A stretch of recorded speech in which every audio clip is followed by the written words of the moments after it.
repentance and restoration. மனம் திரும்புங்கள், தேவன் இழந்ததை திரும்ப கொடுப்பார். ஆமென். மனம் திரும்பி அமர்ந்திருங்கள், இழந்ததை திரும்ப கொடுப்பார். ஆமென். இந்த தலைப்போட ஒவ்வொரு அடுத்த வாரமும் நம்ம இந்த தலைப்போட ரிலேட்டட் தான் பார்க்க போறோம். இந்த மனம் திரும்புதலுக்கு மிகவும் அவசியமான ஒரு விஷயத்தை தான் நம்ம அதிகமாக எடுக்க போறோம். இதுக்கு முந்தின வாரங்களில் நம்ம எடுத்தது அறிவு அப்படின்னு ஒரு விஷயத்தை பேசணும். ஞாபகம் இருக்குங்களா? கர்த்தரை அறிகிற அறிவின் மூலம் தேவ பக்தி வரும், தேவ வல்லமை உணர முடியும், ஜீவன் உண்டாகும் பார்த்தோம். அவர் அறிவின் மூலம் அப்படின்னு. ஸோ இப்போ நம்ம என்ன பார்க்க போறோம் அப்படின்னா, ஒரு ஆவியானவருடைய ஒரு தன்மையை குறித்து நம்ம பார்க்க போகிறோம். அந்த ஆவியானவருடைய தன்மை, ஆவியானவர் நமக்குள் இருந்தால் மட்டுமே இது நிகழும். சரி, இப்போ வசனத்தை முதல் வாசிச்சிருவோம். எபேசியர் வெளிப்படுத்துகிற விசேஷம் 2ஆம் அதிகாரம், எபேசு சபை தூதனுக்கு எழுதுவது. எபேசு சபை தூதனுக்கு நீ எழுத வேண்டியது என்னவெனில், 7 நட்சத்திரங்களையும் தம்முடைய வலது கரத்தில் ஏந்தி கொண்டு 7 பொன் குத்துவிளக்குகளின் மத்தியில் உலாவிக் கொண்டிருக்கிறவர் சொல்லுகிறதாவது, உன் கிரியைகளையும் உன் பிரயாசத்தையும் உன் பொறுமையும் நீ பொல்லாதவர்களை சகிக்க கூடாமல் இருக்கிறதையும் அப்போஸ்தலர் அல்லாதவர்கள் தங்களை அப்போஸ்தலர் என்று சொல்லுகிறது நீ சோதித்து அவர்களை பொய் என்று கண்டறிந்ததையும் நீ சகித்துக் கொண்டிருக்கிறதையும் பொறுமையாய் இருக்கிறதையும் என் நாமத்தின் நிமித்தம் இலைப்படையாமல் பிரயாசப்பட்டதையும் அறிந்திருக்கிறேன். ஆனாலும் நீ ஆதியில் கொண்டிருந்த அன்பை விட்டாய் என்று உன் பேர் எனக்கு குறைவுண்டு. ஆகையால் நீ இன்ன நிலைமையில் விழுந்தாய் என்பதை நினைத்து மனம் திரும்பி ஆதியில் செய்த கிரியைகளை செய்வாயாக. இல்லாவிட்டால் நான் சீக்கிரமாய் உண்டத்தில் வந்து நீ மனம் திரும்பாத பட்சத்தில் உன் விளக்கு தண்டை அதிலிருந்து நீக்கி விடுவேன். ஆமென். ஹல்லேலூயா. இந்த எபேசு சபை எப்படிப்பட்டது? நல்ல ஒரு விசுவாச சபை, நல்ல ஆண்டவருக்காக செயல்படுகிற சபை. சரிங்களா? ஆனா அந்த சபை ஒரு நாளடைவில் ஆண்டவர் மேல் இருந்த அன்பு தனிந்து போன ஒரு சூழ்நிலையில் இருக்கிறதை இந்த இடத்துல ஆண்டவர் சொல்கிறதை நம்ம பார்க்க முடிகிறது. அதனால ஆண்டவர் பேரில் இருந்த ஆரம்ப அன்புக்கு நேராக இந்த சபை திரும்ப வேண்டும். ஆமென்.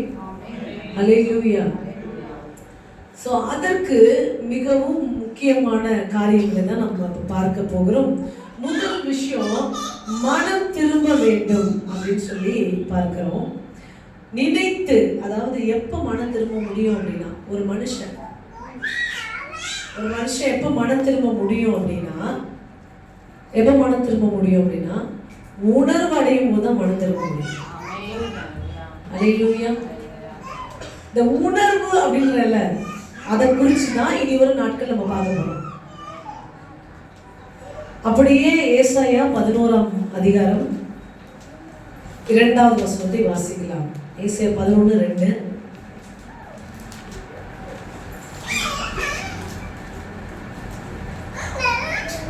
ஞானத்தையும் உணர்வையும் அருளும் ஆவியும், ஆலோசனையும் பலனையும் அருளும் ஆவியும், அறிவையும் கர்த்தருக்கு பயப்படுகிற பயத்தையும் அருளும் ஆவியும் ஆகிய கர்த்தருடைய ஆவியானவர் அவர் மேல் தங்கியிருப்பார். ஹல்லேலூயா. இது யார் குறித்து சொல்லப்பட்டிருக்குது என்றால், இயேசு கிறிஸ்துவை குறித்து சொல்லப்பட்ட ஒரு வார்த்தை. அவர் மேல் தங்கியிருப்பார் என்றால் அது பரிசுத்த ஆவியானவருடைய குணாதிசயங்கள் இவைகள் எல்லாம். உணர்வுள்ள ஆவியானவர் யாரு? பரிசுத்த ஆவியானவர். ஆமென். அல்லேலூயா. இந்த உணர்வுள்ள ஆவியானவர் என்பது என்ன இங்கிலீஷ்ல சொல்லணும்னா அண்டர்ஸ்டாண்டிங் அப்படின்னு சொல்லலாம். தமிழ்ல இன்னொரு இடத்துல சொல்லப்பட்டிருக்கு புத்தி. அல்லேலூயா. சோ அண்டர்ஸ்டாண்டிங், உணர்வு அடைதல். என்ன உணர்வு அடையணும் அப்படின்னா, இன்னைக்கு படிச்ச எபேசு சபையில என்ன உணர்வு அடையணும்? உன் அன்பு குறைஞ்சிருக்குன்னு நீ உணர்வு அடையணும். அல்லேலூயா. நீ இந்த நிலையில் இருந்து விழுந்தாய் என்பதை நினைத்து அப்படின்னா உணர்வடைதல். ஸோ ஒரு காலத்துல ஆண்டவரோட 3 மணி நேரம் 4 மணி நேரம் உட்கார்ந்துருந்தேன். இல்லை ஒரு காலத்தில் நான் ஆண்டவரே சுத்தமாக தேடலை. 2 கேட்டகரி இருக்கலாம். சரிங்களா? இப்போ தான் நான் வந்து தேடிட்டு இருக்கிறேன். அதிக நேரம் கேட்டகரி இருக்கலாம். இல்லை நான் வந்து ரொம்ப தேடினேன் இப்போ தேடவே இல்லை அப்படின்ற கேட்டகரி இருக்கலாம். ரொம்ப தேடினேன் இப்போ தேடவே இல்லைன்ற கேட்டகரிக்கு ஃபஸ்ட்டு நான் சொல்லிடுறேன். நீங்கள் எங்கு ஆவிக்குரிய அர்ப்பணிப்பில் இருந்து விழுந்தீர்கள் என்று நீங்கள் பார்க்க வேண்டும். அல்லேலூயா. ரொம்ப நேரம் தேட முடியாதவர்கள் எந்த இடத்துல ஆவிக்குரிய அர்ப்பணிப்பிலிருந்து நீங்க விழுந்தீங்கன்ற உணர்வடையணும். ஃபர்ஸ்ட் எது அப்படி நீங்க பாத்தீங்கன்னா, சில நேரம் பாத்தீங்கன்னா அது வந்து நீங்க விழுந்தது ஒருவேளை பரிசுத்தத்தில் விழுந்திருக்கலாம். அப்படின்னா ஒரு காலத்துல ஆண்டவர் பார்க்கறான்ற கான்சியஸோட பேசியிருக்கலாம். இப்ப ஆண்டவர் பார்க்கறான்ற கான்சியஸ் உணர்வு இல்லாமல் பேசிக்கொண்டிருக்கலாம். உங்கள் வார்த்தையினால் பரிசுத்தத்தை நீங்கள் விட்டு விழுந்து போயிடலாம். உங்களுக்குள்ள ஹோலினஸ்ல நீங்க விழுந்து போயிருந்தாலும் நீங்க திரும்பவுமாக எழும்பி நிற்க வேண்டும். ஆமென். ஹல்லேலூயா. 2வது, பெருமையில் நீங்கள் விழுந்தீங்க. எந்த இடத்துல விழுந்தீர்கள்? எனக்கு சில நேரம் பிரசங்கம் பண்ணுவோம் டவுட் வந்துடும். கரெக்டாக தான் பிரசங்கம் பண்ணுறோம் அப்படின்னு. அதனால நான் வந்து அடிக்கடி ஆண்டவர்கிட்ட கேட்டுப்பேன்.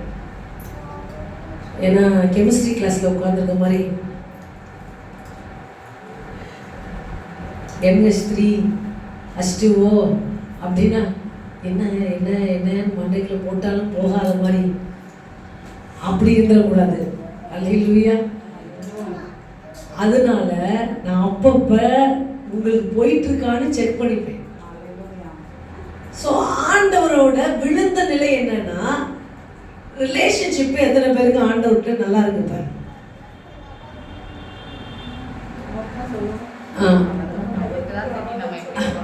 அதான் ரிலேஷன்ஷிப்பு இன்டிமேஷியா இருக்கு. எனக்கு ஆண்டவருக்கு எனக்கும் நல்ல ரிலேஷன்ஷிப் இருக்கு அப்படின்னு எத்தனை பேர் சொல்றீங்க?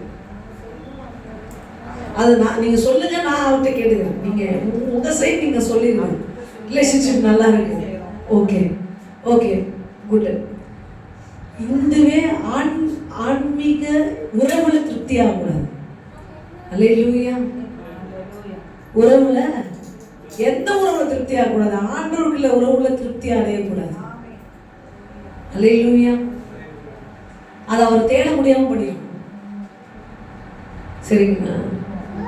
காலையில 2 மணி நேரம் செலவிட்டேன், ஆண்டவரோட நல்லா இருந்தேன். மொத்த மணி நேரம் என்ன? 24 மணி நேரம். 2 மணி நேரம் ஆண்டவருக்கு. 22 மணி நேரம் ஆண்டவர் கூட இருக்கிறத உணர்ந்திருக்க முடியுமானா கஷ்டம்தான். ஹல்லேலூயா. புரியுதுங்களா?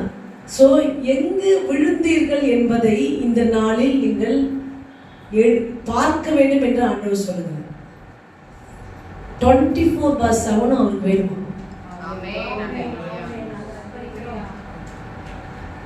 ஹல்லேலூயா. எத்தனை பேருக்கு புரிஞ்சிச்சு? உன்னுடைய வாழ்வே அவருக்கு வேணும்ட்டாரு. நீ 2 மணி நேரம் கொடுத்துட்டு என் உறவு நல்லா இருக்குன்ற. காலையில சாப்பாடு கொடுத்தேன், அதனால எங்க வீட்டுக்காரர் சூப்பரா இருப்பாருன்ற. அல்லேலூயா. மற்ற 2 வேளை எங்கேயா போவார் அவரு? அல்லேலூயா. யோசிச்சு பாருங்க. அந்த நேரம் என்ன சொல்றீங்க? சரி, ஒருவேளை நிமிடம் வச்சுக்கோங்க.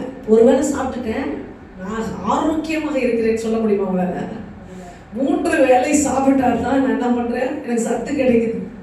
அதுபோல நீங்கள் ஆண்டவர் சொல்றாரு, 24 மணி நேரமும் நான் உன்னோடு உறவு கொள்ள வேண்டும், நீ என்னோட கூட இருக்க வேண்டும். ஆமென். ஹல்லேலூயா.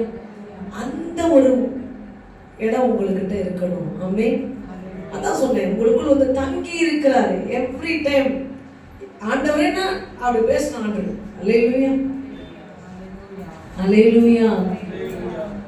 இங்கே தான் வேலை செய்யும். வேலை பார்க்குறவங்களுக்கு கொஞ்சம் கஷ்டமா இருக்கும், அதுக்காக சொல்றேன். எது வேலை செய்யும்? இது வேலை செய்யாது, இதுதான் வேலை செய்யும். அல்லேலூயா. வேலை பார்த்து கொண்டு இருக்கிறவர்கள் சிந்தனையில் வேலை செஞ்சுட்டு இருப்பீங்க, அந்த வேலை இந்த வேலை. ஆனா ஹார்ட் எப்பயுமே ஆண்டவர் கூப்பிட்டா கேட்க முடியும். ஆமென். அதனால் நான் வேலை பார்க்கறதுனால டிஸ்கனெக்ட் ஆகி நான் வந்தேன் அப்படின்னு நீங்கள் சொல்கிறதுக்கு வாய்ப்பு இல்லை. அவர்கிட்ட டிஸ்கனெக்ட் ஆக முடியாது. அல்லேலூயா. சரி, எந்த இடத்துல இருந்து விழுந்தா என்பதை நினைத்து அப்படின்னா உணர்ந்து பாரு.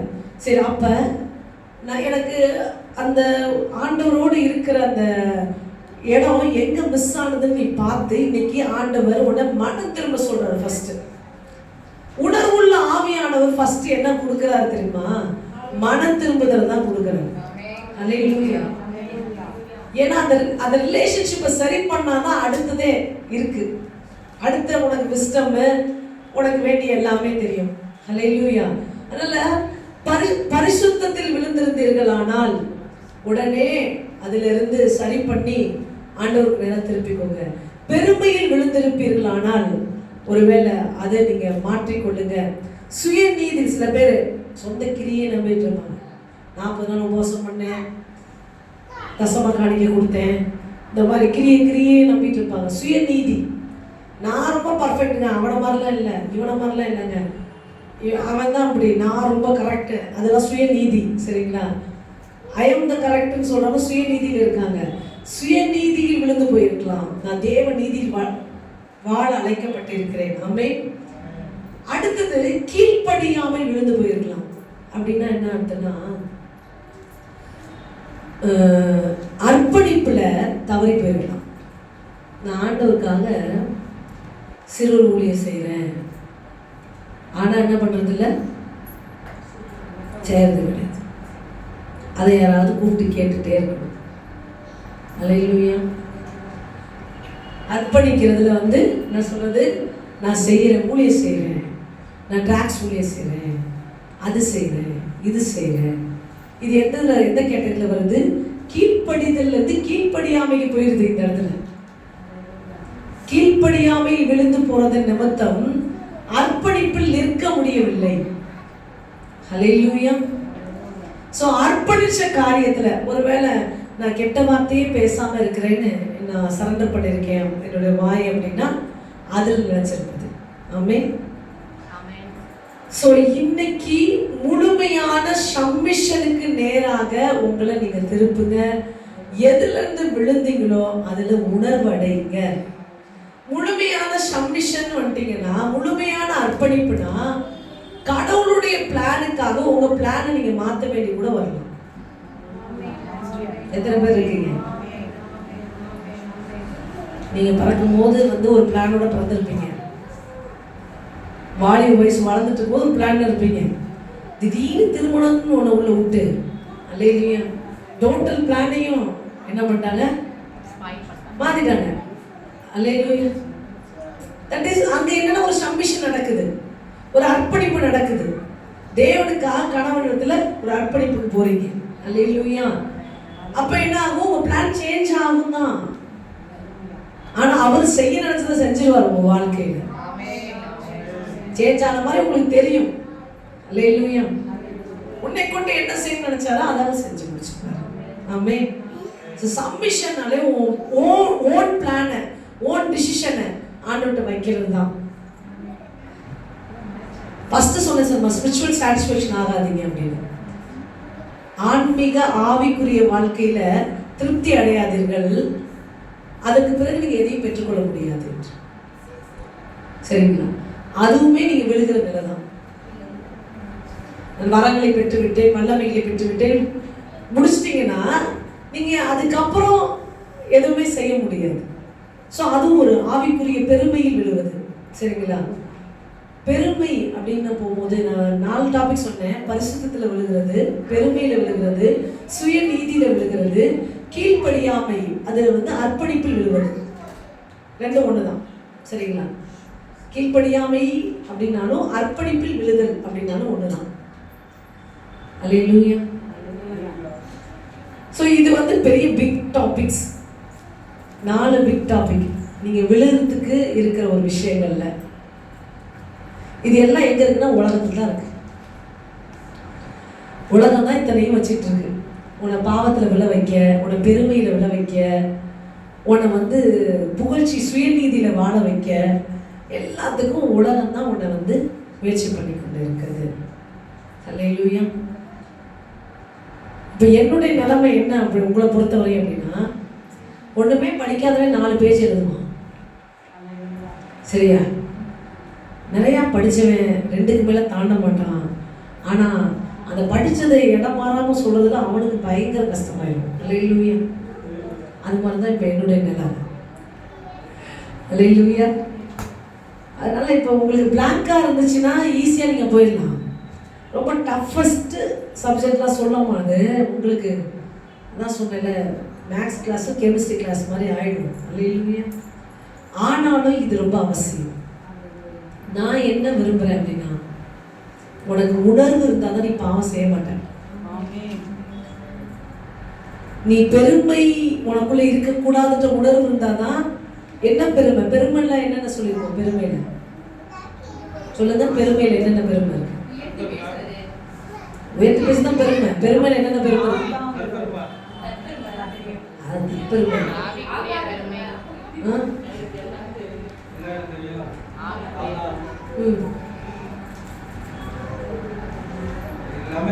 பெருமையில் விழுந்த ஒரு ஆள் யாரு? லூசிபர். எனக்கு வரங்கள் இருக்கு, எனக்கு தாளந்துகள் இருக்கு. சொல்லுங்க, அதுதான் அது. அப்ப அதுக்கு தான் கொண்டு வந்தேன்.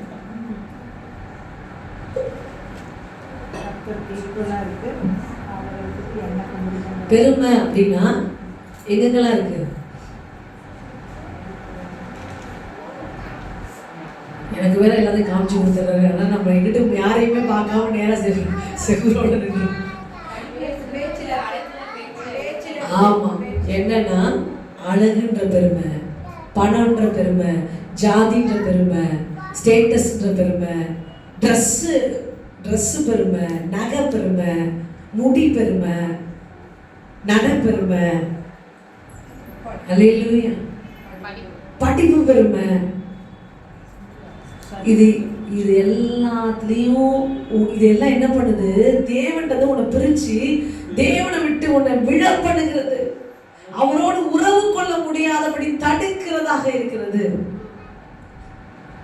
ஸோ பெருமைகளை பலிபிடத்தில் ஏற்கனவே பெரிய டாபிக் என்னது சொல்லுங்க. ரொம்ப சந்தோஷம். பெருமையை உடைப்போம், தாழ்மையை தரிப்போம் என்பது இந்த சபையில் ஏற்கனவே சொல்லப்பட்ட ஒரு வார்த்தை. என்னத்தை உடைக்கணும்? பெருமையை உடைச்சி பலிபிடத்தை தூக்கி எறிஞ்சிடணும்.